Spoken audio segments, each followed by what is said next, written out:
भागना है, अभी तो मदीना है। आपको ज़ैनब का बाहर आना अच्छा ना लगा? ए मेरे मौला, ज़रा कूफे में आइए, ज़रा शाम में आइए, ज़रा दमिश्क में आइए, जहाँ ज़ैनब बेरिदा होगी, कोई पुरसाने हाल ना होगा। ए अज़ादाराने हुसैन, मैंने मजलिस को तमाम किया।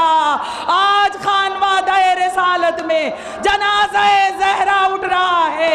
हम भी आज अपने कांधे पर अपनी शहजादी का जनाजा उठाए हुए हैं। ऐ कायनात की शहजादी, हमारे पुरसे को कबूल करना। ऐ मेरी बीबी, अगर इस अज़ा में कोई कमी रह गई हो तो माफ कर देना।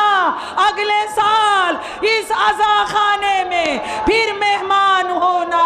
अला लानतुल्लाहि अला कौमिज़ ज़ालिमीन।